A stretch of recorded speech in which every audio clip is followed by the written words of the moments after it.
Yes, dictation 5 second बाद start होगा। Yes, start. Maulana Abul Kalam Azad प्रमुख राजनीतिक नेता तथा मुस्लिम विद्वान थे। विराम। उन्होंने हिंदू मुस्लिम एकता का समर्थन किया। विराम। साथ ही वह देश के पहले शिक्षा मंत्री थे। विराम। आज उस महान शख्सियत का जन्मदिन है, तो आइए हम आपको मौलाना अबुल कलाम के बारे में कुछ खास जानकारी देते हैं। विराम पैरा। मौलाना आज़ाद सऊदी अरब के मक्का में 11 नवंबर 1888 को पैदा हुए थे। विराम। उनका वास्तविक नाम अबुल कलाम गुलाम मोहुद्दीन अहमद था। विराम। लेकिन बाद में वह मौलाना आज़ाद के नाम से मशहूर हुए। विराम। मौलाना आज़ाद स्वतंत्रता की लड़ाई के प्रमुख नेताओं में से एक थे। विराम। वह एक बेहतरीन पत्रकार और लेखक भी थे। विराम। उनके पिता मौलाना सैयद मोहम्मद खैरुद्दीन बिन अहमद अल हुसैनी थे। विराम। वह बहुत विद्वान थे। उन्होंने 12 पुस्तकें लिखी थी। विराम। उनकी माँ का नाम शेख आलिया बीते मोहम्मद था। विराम।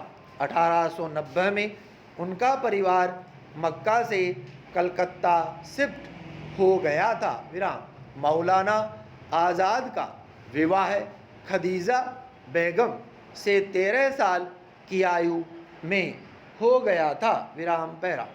अबुल कलाम का बचपन भी और बच्चों की तरह ही था। विराम।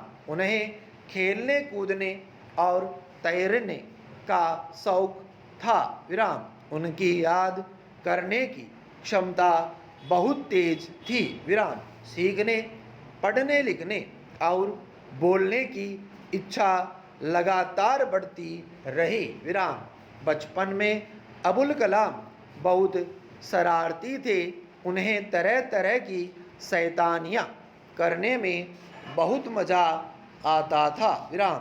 अबुल कलाम के पिता को उनसे बहुत इच्छाएं थी। विराम। वह चाहते थे कि अबुल कलाम धार्मिक विद्वान बने। विराम पैरा।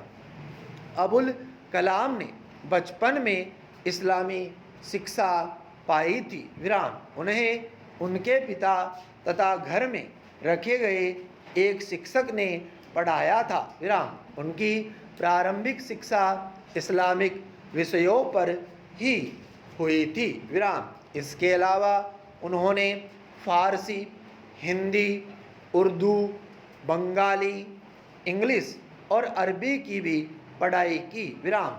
साथ ही उन्होंने इतिहास, पश्चिम दर्शन शास्त्र और समकालीन राजनीतिक की भी पढ़ाई की। विराम। उन्होंने कई देशों का भी सफ़र किया था, जिनमें मिस्र, अफ़गानिस्तान, सीरिया, इराक और तुर्की प्रमुख है। विराम। वह एक प्रतिभाशाली विद्यार्थी थे। विराम। छात्र जीवन में ही उन्होंने अपनी एक लाइब्रेरी शुरू कर दी थी। विराम। इसके अलावा उन्होंने एक डिबेटिंग सोसाइटी खोली और अपने से बड़े छात्रों को पढ़ाना शुरू कर दिया। विराम पैरा। स्वतंत्रता आंदोलन में ब्रिटिश सरकार के खिलाफ छेड़े गए आंदोलन का हिस्सा बने और अल हिलाल जैसी पत्रिकाएं निकालकर अंग्रेजी सरकार की आलोचना की। विराम। अबुल कलाम बहुत प्रतिभाशाली थे। उन्हें उर्दू, फारसी और अरबी की अच्छी जानकारी थी। विराम। उन्होंने इंडिया विंस फ्रीडम या भारत की आज़ादी की जीत नामक की किताब लिखी थी, जो बहुत प्रसिद्ध हुई विराम। इसके अलावा उन्होंने अपनी राजनीतिक आत्मकथा की भी रचना की विराम स्टॉप।